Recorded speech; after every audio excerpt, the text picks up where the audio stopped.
రాష్ట్రాభివృద్ధి కాంగ్రెస్ పార్టీకి సాధ్యమని కాంగ్రెస్ పార్టీ యువనేత శివశంకర్ పలమనేరు నియోజకవర్గ వీకోట రాష్ట్రం అన్ని విధాల అభివృద్ధి సాధించాలంటే అది కాంగ్రెస్ పార్టీకి సాధ్యమని పలమనేరు కాంగ్రెస్ పార్టీ ఆశావహ అభ్యర్థి శివశంకర్ తెలియజేశారు. మండల కేంద్రమైన కోటలో బుధవారం కాంగ్రెస్ పార్టీ యువనేత శివశంకర్ కార్యకర్తలతో ఆత్మీయ సమావేశం నిర్వహించారు. వారికి స్థానిక కాంగ్రెస్ పార్టీ నాయకులు ఘనంగా స్వాగతం పలికారు. ఈ సందర్భంగా వారు మాట్లాడుతూ రాష్ట్రంలో కాంగ్రెస్ పార్టీ కార్యకర్తలు పిసిసి అధ్యక్షురాలు వైఎస్ షర్మిలమ్మ నాయకత్వంలో కాంగ్రెస్ పార్టీ కార్యకర్తలు రెట్టించిన ఉత్సాహంతో ముందుకు సాగుతున్నారని తెలిపారు. పలమనేరు నియోజకవర్గ ప్రజలు ప్రత్యామ్నాయ పార్టీ కోసం ఎదురు చూస్తున్నారని అన్నారు. యువత మహిళలకు ఉద్యోగ ఉపాధి అవకాశాలు కాంగ్రెస్ పార్టీతోనే సాధ్యమన్నారు. నియోజకవర్గాన్ని అభివృద్ధి చేసేందుకు అందరినీ కలుపుకుని ప్రణాళికాబద్ధంగా ముందుకు వెళ్తున్నామని అన్నారు. నియోజకవర్గంలో బలమైన క్యాడర్ పార్టీకి బలమని బలమైన నాయకత్వం ఉంటే ఖచ్చితంగా కాంగ్రెస్ పార్టీ అభ్యర్థి గెలుపొందుతారని ఆశాభావాన్ని వ్యక్తం చేశారు.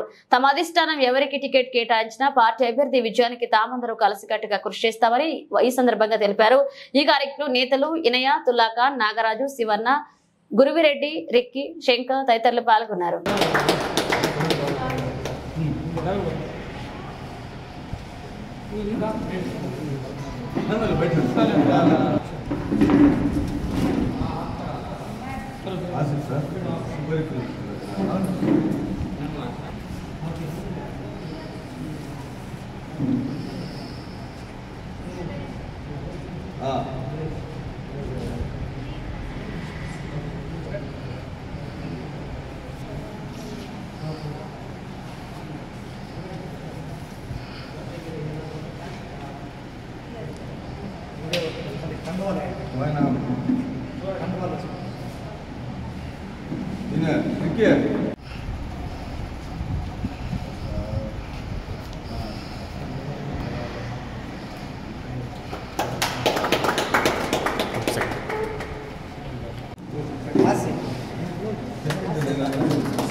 పార్టీ పలమనేరులో గెలుపొందడానికి ఏమేమి చర్యలు తీసుకోవాలనో అన్ని చర్యలు తీసుకున్నాం.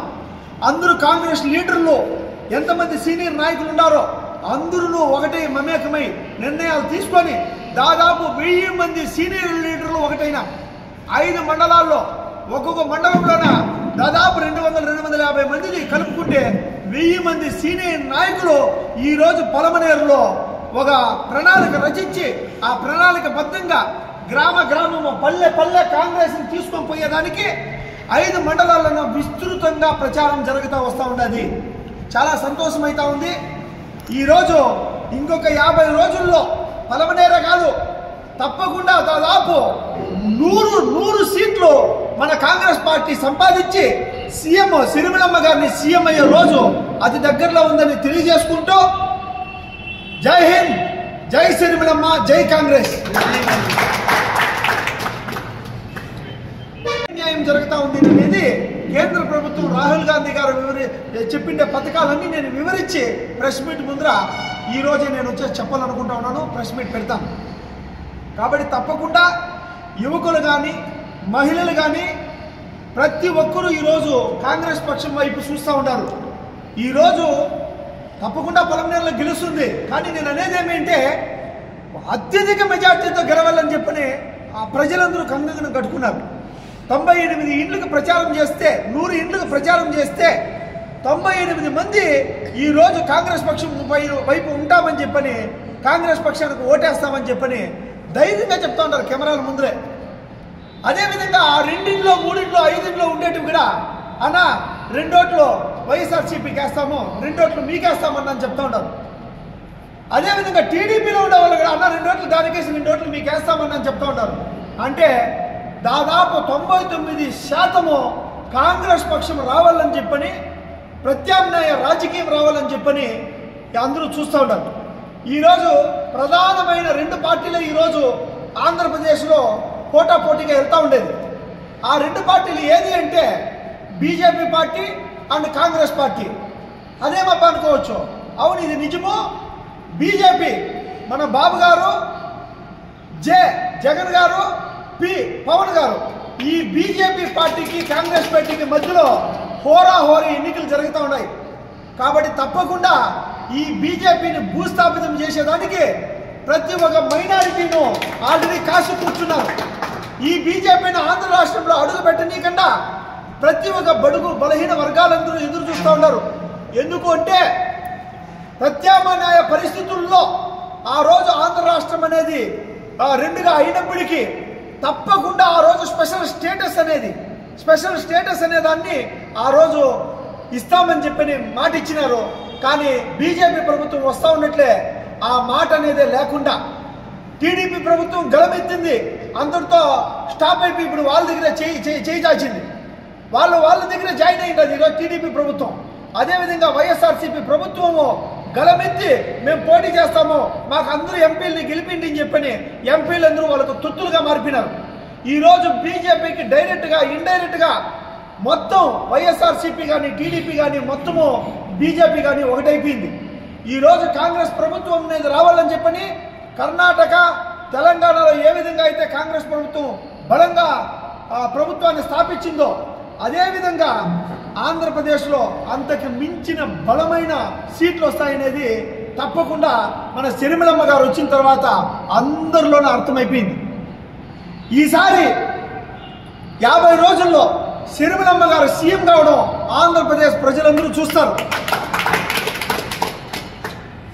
ప్రతి మండలంలోన నాయకులందరూ కలిసి మెలిసి వస్తూ ఉన్నారు.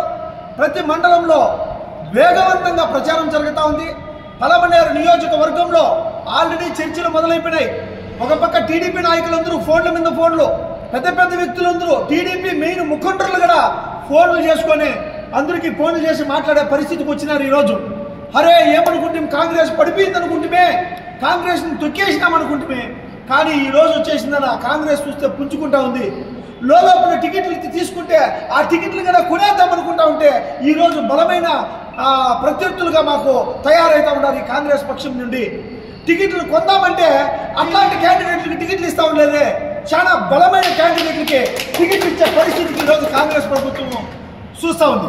కాబట్టి ఈసారి ఆంధ్రప్రదేశ్ రాష్ట్రంలో చాలా బలమైన క్యాండిడేట్లు వస్తారు ప్రతి ఒక్క నియోజకవర్గానికి. నేను ఒక ఆశావాహుడుగా నేను యుద్ధాన్ని మొదలుపెట్టినాను. ఫైరోజ్ ఖాన్ అన్న కానీ, మన వినాయక్తుల్ అన్న కానీ, మన భాస్కర్ రెడ్డి అన్న కానీ, మన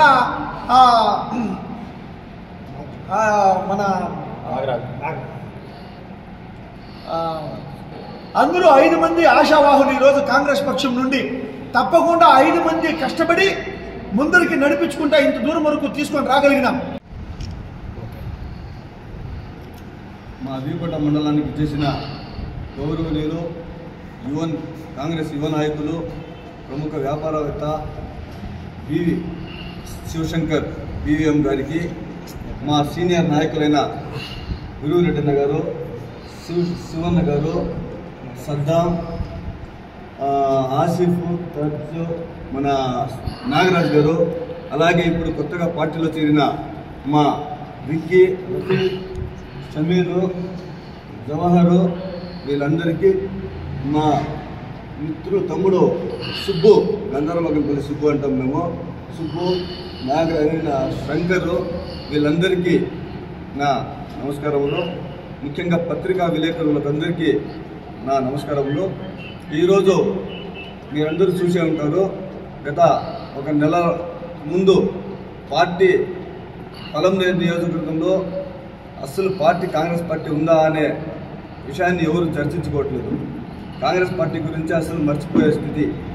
అలాంటి పరిస్థితుల్లో మా బి శివశంకర్ గారు కాంగ్రెస్ పార్టీకి నేనున్నాను, కాంగ్రెస్ పార్టీకి నేను జవసత్వాలు నేను నింపుతాను, కాంగ్రెస్ పార్టీకి నేను పునాదుల నుంచి నేను తీసుకొస్తాను అని చెప్పేసి ముందుకొచ్చి మాకందరితో కలిసి మాతో మమేకమై కాంగ్రెస్ పార్టీని బలోపేతం చేసుకోవడానికి పూనుకున్నారు.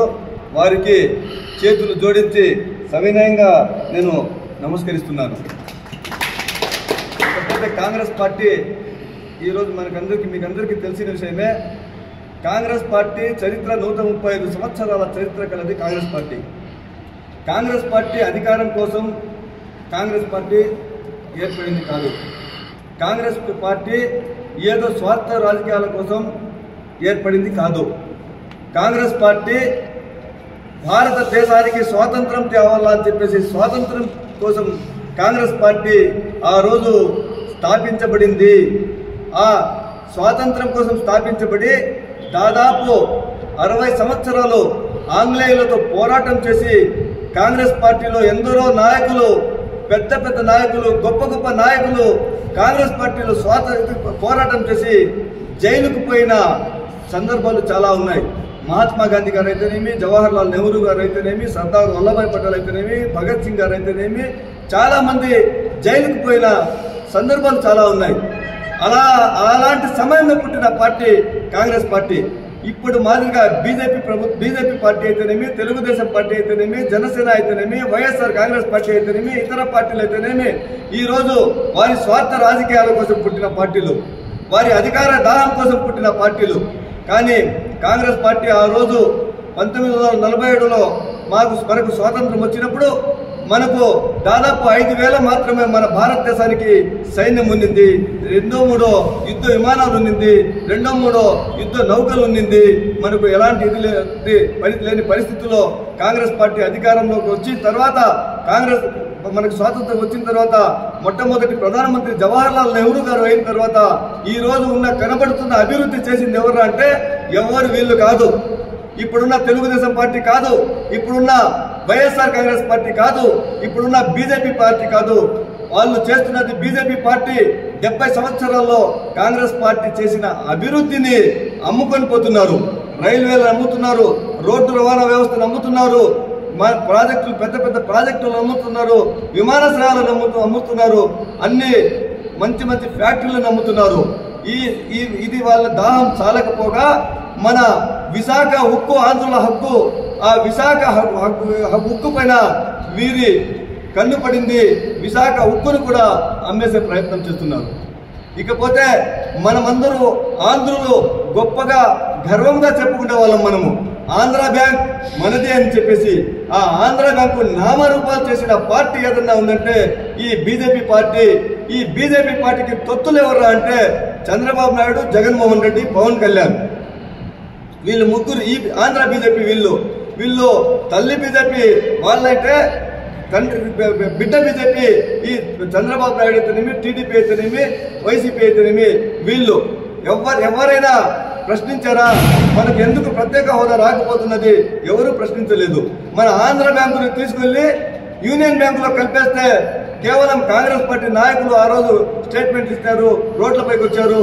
ఇది అన్యాయమయ్యా, మా ఆంధ్ర బ్యాంకు మా హక్కు అని చెప్పేసి కాంగ్రెస్ పార్టీ నాయకులు అయినా మేము అడిగాం తప్పితే ఈ తెలుగుదేశం వాళ్ళైతేనేమి, వైసీపీ వాళ్ళైతేనేమి, జనసేన వాళ్ళైతేనేమి ఎవరు అడగలేదు. అంటే వీళ్ళు భయపడుతున్నారు వీళ్ళు అని చెప్పేసి ప్రజలందరూ తెలుసుకోవాల్సిన అవసరం ఎంతైనా ఉంది. అలాగే ప్రత్యేక